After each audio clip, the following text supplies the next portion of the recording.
Astro பக்தி toss TV நேயர்கள் அனைவருக்கும் அநேக நமஸ்காரங்கள். குரோதி வருஷம் பங்குனி மாத பலன்களை பார்ப்பதற்காக அடியேன் சக்தி சுவாமி ஆகிய நானும் டாக்டர் ஹரிஹர சர்மா ஐயா அவர்களும் ஆஸ்ட்ரோ கேஎஸ் ஐயங்கார் அவர்களும் வந்திருக்கின்றோம். இந்த மாதத்தினுடைய கிரகங்கள் கோச்சார் நிலை எப்படி இருக்குங்கிற விவரத்தையும் இந்த மாதத்தில் என்னென்ன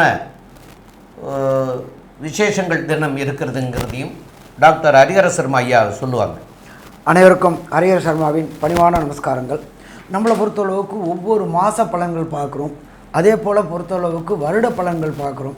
அதே போல் பார்த்தோம்னாக்க கிரக பயிற்சிகள், மெல்ல செல்லும் கிரகங்கள் பயிற்சிகள் அப்படின்ற பொறுத்தளவுக்கு சனி பகவானுடைய பயிற்சி மற்றும் ராகு கேது பயிற்சி மற்றும் குரு பயிற்சி பலன்கள் பார்க்குறோம். அப்படி பார்க்கும்போது இந்த ட்ரிப்பு நாம் பார்க்க போகிறது பங்குனி மாதத்துடைய பலன். நிகழும் மங்களகரமான குரோதி வருஷம் பங்குனி மாதம் பிறக்கிறது வசந்த கிழமையான சனிக்கிழமையில் பிறக்குது, பங்குனி பிறக்குது. அதுக்கு ஆங்கில தேதி, சரியான ஆங்கில தேதி அப்படின்னாக்க 15/3/2025 முதல் 13/4/2025 வரை இந்த பங்குனி மாதம் சற்றேறக்குறைய 30 நாள் இருக்குது. இப்போ இந்த பங்குனி மாதத்தில் பொறுத்தளவுக்கு என்னென்ன விசேஷ தினங்கள் இருக்குது அப்படின்றத பார்ப்போமா? இப்போ பங்குனி பிறந்த விட்டு 29/3/2025 சனிக்கிழமை அமாவாசை. அது என்ன சாமி, அமாவாசை தான் மாதம் வருது இல்லை, அது என்ன புதுசாக சிறப்பு? இந்த அமாவாசைக்கு பேர் போதாயன அமாவாசைன்னு பேர், ரொம்ப சிறப்பான அமாவாசை. இதுக்கு அடுத்தது 30/3/2025 ஞாயிற்றுக்கிழமை. நம்மளோட பொறுத்தளவுக்கு நம்மளுடைய சகோதரர்கள் பக்கத்தில் உள்ள அண்டை மாநிலமான தெலுங்கானா மற்றும் ஆந்திர சேர்ந்த மக்கள், தெலுங்கு மக்கள் கொண்டாடக்கூடிய யுகாதி பண்டிகை. எப்பொழுதுமே பார்த்தோம் அப்படின்னாக்க எல்லா இடத்துலையுமே தெலுங்கு மக்கள் வியாபிச்சிருக்கிறாங்க. அவங்க கொண்டாடக்கூடிய யுகாதி பண்டிகை அல்லது தெலுங்கு வருட பிறப்பு அப்படின்னு சொல்லுவோம். அதுக்கு அடுத்தது பார்த்தோம்னாக்க 11/4/2025 பங்குனி உத்திரம். எம்பெருமான் முருகப்பெருமானுக்கு விசேஷமான தினம் பங்குனி உத்திரம். அதுக்கு அடுத்தது பார்த்தோம்னாக்க 12/4/2025 பௌர்ணமி தினம். எப்பொழுதுமே பொறுத்தளவுக்கு இந்த பங்குனியில் வர பௌர்ணமிக்கு ரொம்ப விசேஷமான பௌர்ணமி தினம். அதுக்கு அடுத்தது பார்த்தோம் அப்படின்னாக்க 12/4. அடுத்தது பார்த்தோம்னாக்க அதுக்கு அடுத்தது வருட பிறப்பு பிறந்துருது.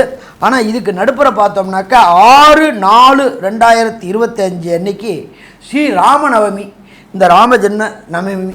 இத்தனை மற்ற விசேஷங்கள் கொண்ட இந்த பங்குனி மாதம் பிறக்குது. இந்த பங்குனி மாதத்தில் என்னென்ன கிரகங்கள் எந்தெந்த ராசி கட்டத்தில் இருக்காங்க அப்படின்றத பார்ப்போமா? காலபுருஷ தத்துவத்தின்படி 2வது ராசியான ரிஷப ராசியில் குரு பகவானும், 3வது ராசியான மிதுன ராசியில் செவ்வாய் பகவானும், அடுத்தது காலபுருஷ தத்துவத்தின்படி 6ஆம் இடமான கன்னியில் கேது பகவானும், காலபுருஷ தத்துவத்தின்படி 11ஆம் இடமான கும்பத்தில் சனி பகவானும் புத பகவானும் இருக்காங்க. அதுக்கு அடுத்தது பார்த்தோம்னாக்க மீனராசி, காலபுருஷத்தின்படி 12ஆம் ராசியான மீனராசி. அதில் சூரிய பகவான், சுக்கிர பகவான், ராகு பகவான் மற்றும் புதன் ரிட்டர்ன் ஆகி வரக்கூடியது, வக்ரம் நிவர்த்தி ஆகி வரக்கூடியதும் இருக்கார். இப்படி ஏற்பட்ட வசந்த மாதமான பங்குனி மாதத்தில் என்னென்ன நற்பலன்கள் என்னென்ன கெடுபலன்கள் ஒவ்வொரு ராசிக்கும், மேஷம் முதல் மீனம் வரை ஒவ்வொரு ராசிக்கும் என்னென்ன நற்பலன்கள் என்னென்ன கெடுபலன்கள் இருக்கின்றத விரிவாக பார்ப்போமா? இந்த பங்குனி மாதத்தில் பார்த்தலையானால் குரோதி வருஷத்தில் சனி ஆட்சி பெற்று மூல திரிகோண வீடான கும்பத்தில் இருக்கார். 11ஆம் வீட்டில் காலபுருஷ தத்துவத்தின் 11ஆம் வீட்டில் ஆட்சி பெற்று போயிருக்கிறது மூலியமாக ஏழை தட்டு மக்களுக்கெல்லாம் சட்டத்திட்டங்கள் கொஞ்சம் அதிகமாக இருக்கக்கூடிய காலகட்டமாக அமைய போகுது. பொதுவாகவே பார்த்திங்கன்னா இந்த வருஷம் இந்த மாதத்தில் பங்குனி மாதத்தில் சட்டங்கள் கொஞ்சம் அதிகமாக வரக்கூடிய வாய்ப்பு, அதுவும் இந்த லேபர் லாஸ் எல்லாம் ஃபைன் டியூன் பண்ணக்கூடிய வாய்ப்புகள், அதை தவிர கீழ்த்தட்டு மக்கள் வேலை செய்யக்கூடிய மக்களுக்கு பண தட்டுப்பாடு வரக்கூடிய கொஞ்சம் காலகட்டமாக அமைய போகிறது. கடன் கொஞ்சம் அதிகமாக வாங்கக்கூடிய வாய்ப்புகள் நிச்சயமாக இருக்கும். இதை தவிர பார்த்தீங்கன்னா இந்த மாதத்தில் குருவும் சுக்கிரனும் பரிவர்த்தனை யோகம் படுறதுனால இது ஒரு பெரிய ஏற்றத்தை கொடுக்கும். நல்ல ஒரு சந்தோஷமான காலமாகவும் இருக்கும். இருந்தாலும் தங்கத்தின் விலை அதிகமாக போகக்கூடிய வாய்ப்புகள் மிகவும் அதிகம். ஏற்கனவே அதிகமாக போயிட்டுருக்கு. இது 70,000 வரலும் தொடக்கூடிய வாய்ப்புகள் நிச்சயமாக உண்டு. இந்த பங்குனி மாதம் முடியறதுக்குள்ளேயுமே இந்த 5,000 ரூபாயோ 6,000 ரூபாயோ ஏறக்கூடிய வாய்ப்புகள் ரொம்ப அதிகமாக இருக்கக்கூடிய காலகட்டமாக அமையும். வெளிநாட்டு உறவில் இந்தியாவுக்கு நல்ல ஒரு ஏற்றம் இருந்தாலும் வெளிநாட்டில் சிறு சிறு போர்கள் மூலக்கூடிய அபாயங்கள் இருக்கும். அதன் மூலியமாக சிறு சிறு தொல்லைகள் வரக்கூடிய வாய்ப்பு. நம்மளுக்கு இறக்குமதி எல்லாம் நல்லபடியாக இருந்தாலும் நம்மளுடைய க்ரூட் ஆயில் ப்ரைஸஸ் எல்லாம் கொஞ்சம் அதிகமாக ஏறக்கூடிய காலகட்டமாகவே அமைய போகிறது. தொழிலாளிகளுக்கு நல்ல ஒரு ஏற்றத்தை கொடுக்கக்கூடிய காலகட்டமாக இருந்தாலும் புதிய வேலைகள் நிச்சயமாக கிடைக்கக்கூடிய காலகட்டமாக இருக்கும். வெளிநாடு சென்று வேலை செய்யக்கூடிய வாய்ப்புகள் நிச்சயமாக இருக்கும். சட்ட திட்டங்கள் நிச்சயமாக அதிகமாகும். படித்த இளைஞர்களுக்கு நிறைய வேலைகள் வெளிநாட்டில் கிடைக்கக்கூடிய வாய்ப்பு. ஏன்னா புதனும் நீச்ச பங்கம் பெற்று ராஜயோகத்தை பெறுறார் இந்த காலகட்டத்தில். அதனால் புதிய வேலைகள் நிச்சயமாக வெளிநாட்டில் கிடைக்கக்கூடிய வாய்ப்பு. படிக்கக்கூடிய இளைஞர்களுக்கு அதாவது கேம்பஸில் கிடைக்கக்கூடிய வாய்ப்பு. அதை தவிர புதுசாக இன்டர்வியூ போகிறவங்களுக்கெல்லாம் நல்ல ஒரு ஏற்றம் கிடைக்கக்கூடிய காலகட்டமாக இப்போ அமைய போகிறது. மக்களுக்கு பொதுவாக பார்த்தலையானால் அமைதி இருக்கும். இருந்தாலும் போராளிகள் உருவாகக்கூடிய வாய்ப்புகள் அதிகம். ஏன்னா சனி ஆட்சி பெற்று போய் கும்பராசியிலேயே இருக்கிறதுனால கண்டிப்பாக போராளி குணங்கள், அரசாங்கத்தை எதிர்த்து நிறைய துவேஷங்கள், இந்த மாதிரியான விஷயங்கள்லாம் வரக்கூடிய வாய்ப்புகள் இந்த மாதத்தில் கொஞ்சம் அதிகமாகவே இருக்கும். ஏழை விவசாயிகள், விவசாயம் பண்ணுறவங்களுக்கெல்லாம் சற்று பின்னடைவு ஏற்படக்கூடிய வாய்ப்புகள் உண்டு. அவர்களுடைய பொருட்கள், விளைநிலத்தின் பொருட்கள் அந்த அளவு விலை போகக்கூடிய வாய்ப்புகள் இருக்காது. ஸோ இந்த பங்குனி மாதத்தில் சற்று பொறுமையாக இருந்து தான் நம்ம எப்படி இருக்குது அப்படின்றத பார்க்கணும். இப்போது ஒரு ராசியாக மேஷம் முதல் மீனம் வரை என்னென்ன ஏற்றங்கள் இருக்குது, மாற்றங்கள் இருக்குது அப்படின்றத ஒன்று ஒன்றா பார்க்கலாம். விருச்சிக ராசி நேயர்கள், அதாவது விசாக நட்சத்திரம் 4ஆம் பாதம், அனுச நட்சத்திரம் 1, 2, 3, 4 பாதங்களும், கேட்டை நட்சத்திரம் 1, 2, 3, 4 பாதங்களும் ஆக இந்த 9 பாதம் கொண்டவர்கள் விருச்சிக ராசிக்காரர்கள். இந்த விருச்சிக ராசிக்காரனுடைய அதிபதி அப்படின்னு சொல்லக்கூடியவர் செவ்வாய் பகவான். அவர் இப்போ உங்களுடைய ராசிக்கு 8ஆம் இடத்துல சஞ்சரிச்சிட்ருக்கார். இந்த 8ஆம் இடத்துல சஞ்சரிக்கிறதுனால பெரிய கெடுபலன்கள் வராது. ஆனால் இருந்தாலும் 4ஆம் இடத்துல சனி பகவான் ஆட்சி பெற்று போய் அர்த்தாசிரம சனியும் நடந்துட்டுருக்கிறது. அதே சமயத்தில் 5 7 பரிவர்த்தனை யோகத்தில் இருக்கிறாங்க. அதாவது 7ஆம் இடத்து அதிபதியும் சொல்லக்கூடியவர் சுக்கிர பகவான். அவர் 5ஆம் இடத்துல உச்சம் பெற்று போயிருக்காரு. அதே மாதிரி 5 குரு பகவான் 7ஆம் இடத்துல போய் இருக்கார். இதனால் இந்த சனி அர்த்தாசிரம சனியாக இருக்கிற காரணத்தினாலையும் 7ஆம் இடம்ங்கிறது களத்திரஸ்தானம் அப்படின்னு சொல்லக்கூடியவர்கள் பரிவர்த்தனை யோகம், புத்திரஸ்தானாதிபதியும் களத்திரஸ்தானாதிபதியும் பரிவர்த்தனை யோகம் பெற்று போய் இருக்கிற காரணத்தினால திருமணங்கள் கூடி இதுவரைக்கும் திருமணங்கள், அதாவது ரொம்ப வயசானவங்கன்னு வச்சுக்கிறோங்கன்னா ஒரு 30 வயசு இந்த மாதிரி வயசானவங்களுக்கு திருமணம் ஆகலை, 30 வயசுக்கு மேலே இருக்கிறவங்களுக்கு அப்படின்னு சொல்லக்கூடியவர்களுக்கு கண்டிப்பாக இந்த காலகட்டங்களில் திருமணங்கள் பேசி முடிவுக்கு வரக்குண்டான வாய்ப்புகளை ஏற்படுத்தி கொடுப்பார்.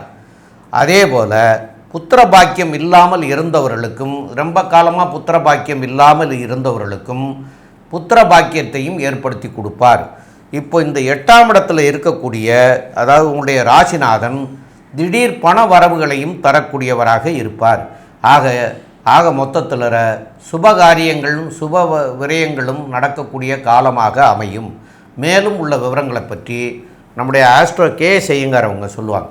ஐயா, அற்புதமாக சொன்னீங்க. அதாவது விருச்சிகத்தை பொறுத்தவரையிலும் திருமண பாக்கியம் ஏற்பட்டாச்சு. ஏன்னா திருமணத்திற்கு பார்த்து கொண்டு இருக்கக்கூடிய இளைஞர்களுக்கு கண்டிப்பாக திருமண பாக்கியம் உண்டு. சப்தமத்தில் குரு பகவான் இருக்கிறது, வக்கர நிவர்த்தியாகி நிற்கிறது, பெரிய ஏற்றத்தை கொடுக்கும். திருமணத்துக்கு பார்த்து கொண்டிருந்தால் கண்டிப்பாக வரும். அது தவிர பார்த்தீங்கன்னா காதல் வயப்படக்கூடிய வாய்ப்புகள் உண்டு. ஏன்னா 5, 7 பரிவர்த்தனை யோகம் வருது. 5ஆம் இடத்தில் சுக்கிரன் உச்சமாக இருக்கிறது, பெரிய ஏற்றத்தை கொடுக்கக்கூடிய காலகட்டம். அதாவது உங்களுடைய விருப்பங்கள் எல்லாமே நிறைவேறக்கூடிய காலகட்டமாக அமையும். அதை தவிர பார்த்தீங்கன்னா குழந்தை பிராப்தி ஏற்படக்கூடிய பாக்கியம் நிச்சயமாக உண்டு. இந்த காலகட்டத்தில் சுக்கிரனும் 5ஆம் இடத்துல உச்சம் பெற்று போயிருக்கிறது பெரிய விசேஷத்தை கொடுக்கும். எதிர்பாலினத்தவர் மூலியமாக நல்ல ஒரு ஏற்றமான செய்தி, நல்ல ஒரு ஏற்றமான விஷயங்கள் நடக்கக்கூடிய காலகட்டம். பார்ட்னர்ஷிப் பிஸ்னஸில் அபரிமிதமான ராஜயோகம் வரக்கூடிய வாய்ப்புகள் நிச்சயமாக இருக்குது. அது தவிர பார்த்தீங்கன்னா எதிர்பாலினத்தவர் மூலியமாக அதீதமான பணவரவு வரக்கூடிய வாய்ப்புகள் நிச்சயமாக உண்டு. உங்களுடைய ராசிக்கு பார்த்தீங்கன்னா 8, 11 அதிபதியும் 5ஆம் இடத்துல இருக்கார். புதிய பதவி, புகழ், அந்தஸ்து, கௌரவம்லாம் வரக்கூடிய வாய்ப்பும், வெளிநாடு போகக்கூடிய யோகம் வரக்கூடிய காலகட்டமாக அமைப்போம். இந்த காலகட்டத்தில் பார்த்தீங்கன்னா உங்களுக்கு பொதுவாகவே இந்த காலகட்டத்தில் 11ஆம் இடத்தில் இருக்கக்கூடிய கேது பகவான் லாபத்தை சற்று கம்மி பண்ணாலும் பெரிய ஏற்றம் கிடைக்கக்கூடிய காலகட்டம். தொழில் ஸ்தானத்தின் அதிபதி உங்களுடைய ராசிக்கு 5ஆம் இடத்துல இருக்கிறதுனால நல்ல ஒரு ஏற்றம் இருக்கக்கூடிய வாய்ப்புகள் நிச்சயமாக இருக்கும். ஏன்னா புதுசாக தொழிலில் அதீதமான இன்வெஸ்ட்மெண்ட் போட்டு நல்ல ஒரு ஏற்றம் கிடைக்கக்கூடிய காலகட்டம். தொழில் மூலியமாக பெரிய ஏற்றம் கிடைக்கக்கூடிய காலகட்டம். பணவரவிற்கு பஞ்சம் இருக்காது. எடுத்த காரியங்கள் நிச்சயமாக நிறைவேறக்கூடிய வாய்ப்பு. உடல் நலத்தில் நல்ல ஒரு ஏற்றம் இருக்கும். இருந்தாலும் அலைச்சல் கொஞ்சம் அதிகமாக இருக்கும். ஏன்னா சனி பகவான் 4ஆம் இடத்துல இருக்கிறதுனால கண்டிப்பாக அலைச்சல் இருக்கும். வீட்டுக்குன்னு கடன் ஏதாவது வாங்கியிருந்தீங்கன்னா அதன் மூலியமாக சிறு சிறு பிரச்சனைகள் வரும். வண்டி வாகனங்களில் ஜாகிரதையாக போகிறது நல்லது. புதுசாக தாயின் உடல்நிலையில் சற்று பின்னடைவு இருக்கக்கூடிய காலகட்டமாக அமையப்போகிறது. இந்த காலகட்டத்தில் பார்த்தாலேயானால் பொதுவாக இந்த மாத கிரகங்கள்னு சொல்லக்கூடிய சூரியன், செவ்வாய், புதன் மற்றும் சுக்கிரன் இந்த 4 கிரகங்களுடைய மாற்றங்களை வச்சு தான் இந்த மாத பலன்களை சொல்லும். இந்த மாத பலன் மூலியமாக இப்போ செவ்வாயினுடைய ஏற்றம் எப்படி இருக்குது? ஏன்னா 8ஆம் இடத்துல மறைஞ்சிருக்கிறதுனால சிறு சிறு மனசு கிளேசங்களை கொடுத்து பயங்களை கொடுப்பார். இது எந்த அளவுக்கு இருக்கும், அது தவிர புதனுடைய வக்கரகிரி எந்த அளவு இருக்கும் அப்படின்றத நம்மளுடைய ஐயா பகவதி ஹரிஹரன் ஐயா கிட்ட கேட்போம். ஹரிஹர சர்மா கிட்ட. ஐயா நல்லா அற்புதமாக சொன்னீங்க. விருச்சிக ராசியோடைய அதிபதியானவர் செவ்வாய் 8ஆம் இடத்துல மறைஞ்சிருந்தாலும் அவர் பார்வைக்கு பலம் உண்டா? பார்வைக்கு பலம் உண்டு. அவர் உங்களுடைய ராசிக்கு 2ஆம் இடமான குடும்பஸ்தானத்தை பார்க்குறார். நீண்ட நாட்களாக குடும்பம் அமையாதவர்களுக்கு குடும்பம் அமையக்கூடிய வாய்ப்புகள் உண்டு. விருச்சிக ராசிக்கு ஏற்கனவே நடக்குது அர்த்தாசிரம சனி. அஷ்டமம்னா 8, அர்த்தாசிரமம்னா 4 நடந்துகிட்டு இருக்கு.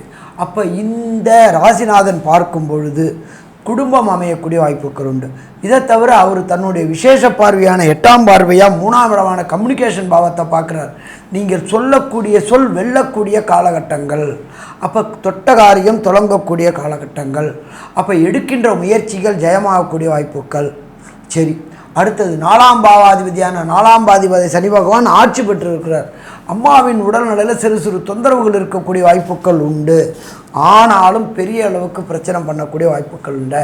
அதே போல் ராசிக்கு 5ஆம் இடத்துல சூரிய பகவான், சுக்கிர பகவான், புத பகவான், ராகு பகவான் இருக்கார். குலதெய்வ வழிபாடு செய்யணும்னு நினச்சிக்கிட்டு இருந்த விருச்சிக ராசி என்பவர்களுக்கு குலதெய்வ கோயிலுக்கு செல்லக்கூடிய வாய்ப்புகள் இப்போ உண்டு. கடந்த காலகட்டங்களில் ஏதாவது ஒரு விதத்தில் தடையும் தாமதமும் ஏற்பட்டு இருந்துச்சு. குலதெய்வ வழிபாடு செய்ய முடியாமல் இருந்துச்சு. அப்போ குலதெய்வ வழிபாடு செய்ய முடிய வாய்ப்புகள் உண்டு. எப்போ ஒருத்தர் வீட்டில் குலதெய்வம் வாசம் செய்ய ஆரம்பிச்சிருச்சோ அப்போ ஆட்டோமேட்டிக்காக இஷ்ட தெய்வங்கள் வாசம் செய்யும். இஷ்ட தெய்வங்களும் குலதெய்வம் வாசம் செய்ய ஆரம்பித்தாச்சுனாக்க புத்திரபாவம் வலுப்பெறும். மற்றும் 5ஆம் இடமான பூர்வ புண்ணிய புத்திரஸ்தானம் வலுப்பெறும். கடந்த காலகட்டங்களில் விருச்சிக ராசி அன்பர்களுக்கு குடும்பத்தில் எந்த விதமான ஒரு சுப நிகழ்ச்சியும் நிகழாமல் கஷ்டம் மட்டுமே இருந்துச்சு. அந்த கஷ்டங்கள் விலகி வீட்டில் சுப நிகழ்வுகள் நிகழக்கூடிய வாய்ப்புகளையும் இந்த குரு சுக்கிர பரிவர்த்தனை யோகத்தில் செய்யக்கூடியது. தனக்காரனான குரு ராசியை பார்க்குறார். ராசியை பார்த்தா எடுக்கின்ற சுயமுயற்சிகள் அத்தனையும் ஜெயமாகும். புதிய தொழில்கள் தொடங்கக்கூடிய வாய்ப்புகள் உண்டாகும். நிலக்காரகனான அங்காரகன் நல்லா இருக்காரா? நல்லா இருக்கார். 8ல் போய் மறைஞ்சிருக்காரே சாமி, கஷ்டப்பட்டாது கடனை உடனே வாங்கியாவது வீடு வாங்க முடியுமா? வீடு வாங்க முடியும். நிலம் வாங்க முடியுமா? நிலம் வாங்க முடியும். அதை கட்டுறதுக்கு உண்டான தனம் கிடைக்குமா? ராசியை குரு பார்த்துட்டாரு. கேட்ட இடத்துல பணம் கிடைக்கக்கூடிய வாய்ப்புகள் உண்டு. நீண்ட நாட்களாக தொழிலில் மந்தநிலை இருந்த விருச்சிக ராசி என்பவர்களுக்கு தொழில் ஸ்தானத்திற்கு உண்டான அதிபதியான 10ஆம் அதிபதி ஒரு கோணாதிபதி ஒரு கேந்திரத்தில் ஏறி இருக்கிறாரு. அப்போ கண்டிப்பாக சூரியன் 5ஆம் இடத்துல இருக்கார். 10 குடையவர் 5ல் இருக்கார். தொழிலில் ஏற்றமான நிலை கிடைக்கக்கூடிய வாய்ப்புகள் உண்டு. அரசு தொடர்புடைய பதவிக்கு முயற்சி பண்ணிட்டு இருக்கிறவங்களுக்கும் அரசு தொடர்புடைய வேலைக்கு முயற்சி பண்ணிட்டு இருக்கிறவங்களுக்கும் அரசு தொடர்புடைய வேலை கிடைக்கக்கூடிய வாய்ப்புகள் உண்டு. அதே போல் அரசாங்கத்தின் கடைக்கன் பார்வை உங்களுக்கு பட்டு கடந்த காலகட்டங்களில் அரசுக்கும் உங்களுக்கும் இருந்தான வம்பு வழக்குகள் லிட்டிகேஷன் ப்ராப்ளங்கள் அத்தனையுமே தீரக்கூடிய வாய்ப்புகள் இந்த பங்குனி மாதத்தில் உண்டு. அதே போல் அரசியல்வாதிகளுக்கு இந்த பங்குனி மாதம் ஏற்றமான காலகட்டம். திடீர் பண வரவு, திடீர் பதவி உயர்வு கிடைக்கக்கூடிய வாய்ப்புகள் உண்டு. அப்போ இந்த பங்குனி மாதத்தை பொறுத்தளவுக்கு விருச்சிக ராசி என்பவர்களுக்கு வெற்றியான மாதம்னு சொல்லலாமா? வெற்றியான மாதம் சொல்லலாம். இருந்தாலும் ஒரு சில நாட்கள் தவிர்க்கக்கூடியது, புதிய முயற்சிகள் செய்யக்கூடியதை தவிர்க்கக்கூடியது, வெளியூர் வெளிமாநிலம் வெளிநாடு பயணங்கள் மேற்கொண்டு தவிர்க்கக்கூடியது. அதற்கு பேர் சந்திராசிரம தினங்கள். அந்த சந்திராசிரம தினங்கள் என்னென்னைக்கு வருது, என்னென்னத்தை தவிர்க்கணும். இதை தவிர விருச்சிக ராசி என்பவர்களுக்கு தசாநாதனோ புத்திநாதனோ அந்தரநாதனோ சூட்சுமநாதனாலோ ஏற்படுகின்ற கிடைக்கக்கூடிய பலன்களின் தன்மை குறைஞ்சா எந்த தெய்வத்தை வணங்கினா அந்த பலன்களை பெறலாம் என்பதை பற்றியும் டாக்டர் சக்தி சோமையா அவங்க விரிவாகவும் விளக்கமாகவும் சொல்லுவாங்க. ரொம்ப அற்புதமாக தெளிவாக விவரமாக சொன்னீங்க ஐயா. இப்போது இந்த விருச்சிக ராசிக்காரர்களுக்கு சந்திராஷ்டம தினங்கள் அப்படின்னு வரக்கூடியது உங்களுடைய ராசிக்கு 8ஆம் இடத்துல சந்திரன் சஞ்சரிக்கக்கூடிய அந்த 2.25 நாட்களை சந்திராஷ்டம தினம் அப்படின்னு சொல்லுவோம். அப்போது அந்த சந்திராஷ்டம தினம் உங்களுக்கு எப்போ இந்த மாதத்தில் வருது அப்படின்னு பார்க்குற போது 3/4/2025 வியாழக்கிழமை அன்னைக்கு இரவு 11:49 ஆரம்பிக்குது. அதேமாரி 4/4/2025 வெள்ளிக்கிழமை, 5/4/2025 சனிக்கிழமை, 6/4/2025 விடிகாலையில் 4:22 வரைக்கும் இருக்குது. ஆக இந்த 2.25 நாட்கள், அதாவது இதை 2.25 நாட்கள்னு சொல்கிறது. அப்போ இந்த 2.25 நாட்களுக்கு தவிர்க்க வேண்டிய விஷயங்கள் என்னென்ன அப்படின்னு பார்க்குற போது, 1 பயணங்கள் செய்யக்கூடாது, 2 புதிய முயற்சிகள் எதுவும் செய்யக்கூடாது. இது எதுக்காக சொல்கிறோம் அப்படின்னு பார்க்குற போது, இந்த மன கிளேசங்கள் ஏற்படும். அதனால் உங்களுக்கு தவறான முடிவை நீங்கள் எடுப்பீங்க. ஆனால் இன்றைக்கி அது தவறான முடிவுன்னு தெரியாது. அதனுடைய பின் விளைவுகள் பின்னாடி வரும். அப்போ அந்த பின் விளைவுகள் வரக்கூடாது அப்படிங்கிற காரணத்துக்காகத்தான் இந்த நாட்களை தவிர்க்கணும் அப்படின்னு சொல்லியிருக்கிறாங்க. அதனால் இந்த நாட்களை பிரயாணம் பண்ண வேண்டாம், புதிய முயற்சிகள் எதுவும் செய்ய வேண்டாம், ரொட்டீன் ஒர்க்கை மாத்திரம் பார்த்தால் போரும். அது மாதிரி செஞ்சுக்கிறது மிக மிக நல்லது. மேலும் உங்களுக்கு இந்த மாதத்தில் சனியினுடைய சஞ்சாரம் 4ஆம் இடத்துல இருக்கிற காரணத்தினால நீங்கள் என்னன்னு கேட்டிங்கன்னா, எருக்கம் பிள்ளையார், அதாவது எருக்கம் பிள்ளையார் அப்படின்னு சொன்னால் எருக்கம் வேறுனால செய்யப்பட்ட பிள்ளையார். அந்த பிள்ளையாரை உங்கள் வீட்டில் என்ன பண்ணணும்னு கேட்டிங்கன்னா, தென்மேற்கு மூலையில் உயரமான இடத்துல வச்சு வடக்கு பார்த்து வைக்கணும். அந்த பிள்ளையாரை, அதாவது தென்மேற்கு திசையில் வைக்கணும், வடக்கை பார்த்து வைக்கணும். அந்த மாதிரி வச்சுட்டு நீங்கள் வழிபட்டுட்டு வந்தீங்கன்னா கண்டிப்பாக உங்களுக்கு வரக்கூடிய, அதாவது அதை வழிபடக்கூடிய நாள் கூட என்னன்னு கேட்டிங்கன்னா, வளர்பிறை சதுர்த்தியாக இருக்கணும், இல்லைன்னா தேய்பிறை சதுர்த்தியாக இருக்கணும். இந்த சதுர்த்தியில் அதை வழிபட்டுட்டே வரணும். வழிபடுற போது கூட நெய் தீபம் ஏற்றி வழிபடணும். இதெல்லாம் பண்ணினீங்கன்னா உங்களுக்கு இருக்கக்கூடிய கண் திருஷ்டி போகும். அது போக ஏவல் பிள்ளி சூனியம் இதெல்லாம் இருந்ததுன்னா, செய்வினை கோளாறுகள் இதெல்லாம் இருந்ததுன்னா அதெல்லாம் நீங்கும். ஆக உங்களுக்கு இந்த காலகட்டங்களில் அந்த மாதிரியான நிகழ்வுகள்லாம், ஏன்னா சனி 4ஆம் இடத்துல இருக்கிறதுனால இந்த ஏவல் பிள்ளி சூனியம் இதெல்லாம் இருந்ததுன்னு சொன்னால் அந்த கோளாறுகள்லாம் வரக்கூடிய வாய்ப்புகள் உண்டு. அது எருக்கம் பிள்ளையாரை வணங்குற போது உங்களுக்கு அதெல்லாம் விலகக்கூடிய வாய்ப்புகள் உண்டு. அதனால் இதை பயன்படுத்திக்கிறது நல்லது. இதுகளை செய்யுங்க. மேலும் உள்ள விவரங்களை ஐயா சொல்லுவாங்க. டாக்டர் ஐயா அற்புதமாக சொன்னீங்க. அதாவது விருச்சிக ராசியை பொறுத்தவரையும் திருமணத்திற்கு நேரம் வந்தாச்சு. உடல் நலத்தில் நல்ல ஒரு ஏற்றம் இருக்கும். முயற்சிகள் எல்லாமே வெற்றி பெறக்கூடிய வாய்ப்பு, காதல் வயப்படக்கூடிய வாய்ப்பு, குழந்தை பிராப்தி ஏற்படக்கூடிய வாய்ப்பு, எடுத்த காரியங்கள் எடுத்த இடத்தில் எடுத்த நேரத்தில் நடக்கக்கூடிய வாய்ப்புகள் நிச்சயமாக உண்டு. உங்களுடைய ராசிக்கு தொழிலில் பெரிய ஏற்றம் கிடைக்கக்கூடிய காலகட்டம், தொழிலில் மாற்றங்கள் இருக்கும், புதிய வேலை கிடைக்கக்கூடிய காலகட்டம், வேலை மூலியமாக வெளிநாடு சென்று வரக்கூடிய வாய்ப்புகள் நிச்சயமாக இருக்கும். வெளிநாட்டில் அபரிமிதமான ஏற்றம் கிடைக்கக்கூடிய வாய்ப்புகள் நிச்சயமாக இருக்கும். உங்களுடைய எண்ணங்கள் தீர்க்கமாக இருக்கக்கூடிய வாய்ப்புகள் நிச்சயமாக இருக்கும். உங்களுடைய ராசிக்கு பரிவர்த்தனை யோகத்தின் மூலியமாக நல்ல ஒரு ஏற்றம், பார்ட்னர்ஷிப் பிஸ்னஸில் பெரிய ஏற்றம் கிடைக்கக்கூடிய காலகட்டம், இன்வெஸ்ட்மெண்ட்டு பார்ட்னர்ஷிப் பிஸ்னஸுக்கும் சரி சொந்த தொழிலுக்கும் பெரிய ஏற்றத்தை கொடுக்கக்கூடிய காலகட்டமாக அமையும். மொத்தத்தில் பார்த்தலையானால் இந்த விருச்சிக ராசிக்காரர்களுக்கு இந்த பங்குனி மாதம் குரோதி வருஷம் பெரிய ஏற்றமும் மாற்றமும் கொடுக்கும். இருப்பினும் சற்று உடல் நலத்தில் பின்னடைவு, அலைச்சல் கொஞ்சம் அதிகமாக இருக்கக்கூடிய காலமாக அமையும்னு சக்தி ஜோதிட குழு சொல்லுது. நன்றி, நமஸ்காரம்.